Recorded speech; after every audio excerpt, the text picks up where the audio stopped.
Hi hello ವೀಕ್ಷಕರೇ, welcome back to my YouTube channel. ಹೇಗಿದ್ದೀರಾ ಎಲ್ಲರೂ? ಐ ಹೋಪ್ ಎಲ್ಲರೂ ಕೂಡ ಚೆನ್ನಾಗಿದ್ದೀರಾ ಅಂತ ಅಂದ್ಕೊಳ್ತೀನಿ ಸ್ನೇಹಿತರೆ ನೀವೇನಾದ್ರು ಮೊದಲನೇ ಬಾರಿ ಚಾನಲ್ನ ವಿಸಿಟ್ ಮಾಡಿದರೆ ದಯವಿಟ್ಟು ಸಬ್ಸ್ಕ್ರೈಬ್ ಮಾಡ್ಕೊಳ್ಳಿ. ಹಾಗೆ ವಿಡಿಯೋ ಇಷ್ಟ ಆದರೆ ಲೈಕ್, ಶೇರ್ ಆ್ಯಂಡ್ ಕಮೆಂಟ್ ಮಾಡೋದನ್ನು ಮರಿಬೇಡಿ. ಸೊ ಬನ್ನಿ ಇವತ್ತಿನ ವಿಡಿಯೋನ ಶುರು ಮಾಡೋಣ. ಎಲ್ಲ ಹೃದಯದಲ್ಲೂ ನೋವಿದೆ, ಅದನ್ನು ವ್ಯಕ್ತಪಡಿಸುವ ರೀತಿ ಮಾತ್ರ ಬೇರೆ. ಕೆಲವರು ಕಣ್ಣಿನಲ್ಲಿ ಬಚ್ಚಿಡುತ್ತಾರೆ, ಇನ್ನು ಕೆಲವರು ನಗುವಿನಲ್ಲಿ ಬಚ್ಚಿಡುತ್ತಾರೆ. ಇದು ಎಷ್ಟು ನಿಜ ಅಲ್ವಾ ಸ್ನೇಹಿತರೆ? ಎಲ್ರಿಗೂ ಕೂಡ ನೋವು ಅಥವಾ ಬೇಜಾರು ಅನ್ನೋದು ಹಾಗೇ ಆಗುತ್ತೆ. ಸೊ ಯಾರಿಗೂ ಇಲ್ಲಪ್ಪ ನಂಗೆ ನೋವೇ ಆಗಲ್ಲ, ನಂಗೆ ಬೇಜಾರೇ ಆಗಲ್ಲ ಅನ್ನೋವಂಥ ವ್ಯಕ್ತಿ ಪ್ರಪಂಚದಲ್ಲಿ ಯಾರೂ ಇಲ್ಲ. ಯಾಕಂದರೆ ಅದು ಮನುಷ್ಯನ ಒಂದು ಸಹಜ ಗುಣ ಅಂತಲೇ ಹೇಳ್ಬೋದು.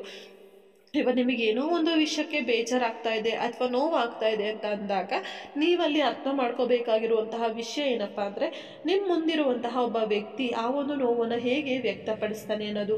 ಕೆಲವೊಬ್ಬರು ನೋವಾದಾಗ ಅಥವಾ ಬೇಜಾರಾದಾಗ ಅದು ಮನಸ್ಸಿಗೆ ಸಮಾಧಾನ ಮಾಡ್ಕೋತಾರೆ. ಇನ್ನು ಕೆಲವೊಬ್ಬರು ಕೆಲವೊಂದಷ್ಟು ನೋವುಗಳನ್ನು ತಮ್ಮ ಇಷ್ಟಪಡುವಂತಹ ವ್ಯಕ್ತಿಗಳ ಜೊತೆ ಅಥವಾ ಕೆಲವೊಂದಷ್ಟು ಬುಕ್ಗಳನ್ನು ಬರೆಯೋದ್ರ ಮುಖಾಂತರ ಈ ರೀತಿಯಾಗಿ ಅವರ ನೋವನ್ನು ಹೊರಗಾಕ್ತಾರೆ. ಹಾಗೆ ಅದ್ರ ಮುಖಾಂತರ ಅವರಿಗೆ ಮನಸ್ಸಿಗೆ ಸಮಾಧಾನ ಕೂಡ ಸಿಗುತ್ತೆ. ಇನ್ನು ಕೆಲವೊಬ್ಬರಷ್ಟು ವ್ಯಕ್ತಿಗಳು ಏನಂದ್ರೆ ನಗ್ತಾನೆ ಇರ್ತಾರೆ. ನಗು ಅಂದ್ರೆ ಏನು, ತುಂಬಾ ಜೋರಾಗಿ ನಕ್ಕೊಂಡು ಅಂತ ಅಲ್ಲ, ಪರವಾಗಿಲ್ಲ, ಪರಿಸ್ಥಿತಿ ಎಷ್ಟೇ ಕೆಟ್ಟದಿದ್ರು ಕೂಡ ಏನು ಹಾಗೆ ಇಲ್ಲ ಅನ್ನೋ ರೀತಿಯಲ್ಲಿ ಇರ್ತಾರೆ. ಅವಾಗ ನೋಡೋ ಹೊರ್ಗಡೆ ಜನಗಳಿಗೆ ಏನು ಅನ್ಸುತ್ತೆ ಅಂದರೆ, ಅಲ್ಲ ಇಷ್ಟೆಲ್ಲ ಆಗಿದೆ ಆದರೂ ಕೂಡ ಇವ್ರಿಗೆ ಏನು ಬೇಜಾರಾಗಿಲ್ವಲ್ಲ, ಏನು ನೋವಾಗಿಲ್ವಾ, ಇಷ್ಟು ಆರಾಮಾಗಿದ್ದಾರಲ್ಲ, ಇವ್ರದ್ದೆಂಥ ಕಲ್ಮನ್ಸಪ್ಪ ಅಂತ ಕೂಡ ಕೆಲವೊಬ್ರು ಮಾತಾಡ್ಕೋತಾರೆ. ಆದರೆ ನೆನಪಲ್ಲಿ ಸ್ನೇಹಿತರೆ, ಸೊ ನಗ್ತಾ ಇರೋದು ಕೂಡ ನೋವನ್ನು ಮರೆಮಾಚೋದಕ್ಕೆ ಮಾಡ್ತಾ ಇರುವಂತಹ ಒಂದು ನಾಟಕ ಆಗಿರುತ್ತೆ ಅಷ್ಟೇ.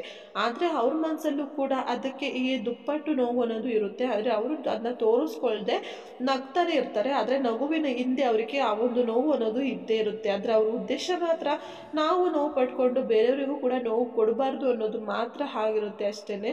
ಸೊ ಅದನ್ನು ಕೂಡ ಕೆಲವೊಮ್ಮೆ ಕೆಲವೊಂದಷ್ಟು ಜನಗಳು ಕೆಟ್ಟ ರೀತಿಯಲ್ಲಿ ಕೂಡ ಕಮೆಂಟ್ ಮಾಡೋದು ಅಥವಾ ಮಾತಾಡೋದನ್ನು ಮಾಡ್ತಾರೆ. ಅಷ್ಟೆಲ್ಲ ನೋವು ಮಾಡ್ಕೊಂಡಿದ್ದಾರೆ ಅವರು, ಆದರೂ ಕೂಡ ಇವ್ರು ಆರಾಮಾಗಿದ್ದಾರಲ್ವಾ ಅಂತ. ಆದರೆ ಅವ್ರ ಮನಸ್ಸಲ್ಲಿರೋ ನೋವನ್ನು ಮಾತ್ರ ನಾವು ಅರ್ಥ ಮಾಡ್ಕೊಳ್ಳೋ ಪ್ರಯತ್ನನ ಮಾಡೋದೇ ಇಲ್ಲ ಅಲ್ವಾ?